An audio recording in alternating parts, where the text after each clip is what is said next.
अपने प्रेमी और पितामह भीष्म दोनों से विवाह न होने के बाद अम्बा काफी अपमानित महसूस करती है और बदले की आग में जलते हुए कार्तिकेय देव की आराधना में लीन हो जाती है। घोर तपस्या से प्रसन्न होकर कार्तिकेय जी ने उसे एक माला पकड़ाते हुए कहा कि जो भी ये माला पहनेगा वह तुम्हारे लिए पितामह भीष्म का वध करेगा। ये सुन के अम्बा हाथ में माला लिए राज्य दर राज्य फिरने लगी, लेकिन पितामह भीष्म के सामने तो किसी की खड़े तक होने की हिम्मत नहीं थी। तो अम्बा के लिए उनसे युद्ध कौन करे। किसी ने भी माला नहीं पहनी, लेकिन अम्बा ने हार नहीं मानी और वह शिवजी की आराधना में लग गई। महादेव वहां प्रकट हुए और उन्होंने कहा कि पितामह के मरने का कारण तुम ही बनोगी, लेकिन अगले जन्म में। लेकिन महादेव, अगले जन्म में तो मुझे कुछ याद ही नहीं रहेगा, तो पितामह के मरने पर बदले का सुख कैसे प्राप्त होगा।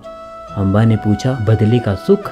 महादेव मुस्कुराए और उन्होंने उसे अगले जन्म इस जन्म का भी सब याद रखने का वरदान दे दिया। अम्बा फूली न समाई और अगले जन्म की लालसा में उसने इस शरीर को आग में जलाकर भस्म कर दिया। कुछ समय बाद राजा ध्रुपद के घर एक कन्या का जन्म हुआ, जिसकी कुंडली देखकर ज्योतिष ने कहा कि ये पितामह भीष्म की मृत्यु का कारण बनेगी। ये सुन के राजा हैरान तो थे, लेकिन फिर नियति से छेड़छाड़ न करने के लिए उन्होंने उसका नाम शिखंडी रख एक राजकुमार की तरह पालने का निर्णय ले लिया। और नियति के खेल से ही शिखंडी को युवावस्था में पौरुष भी प्राप्त हो गया। हमेशा गुमसुम रहने वाला शिखंडी युद्ध के 10वें दिन काफी खुश था जब वह अर्जुन के रथ पे सवार पितामह भीष्म की ओर जा रहा था।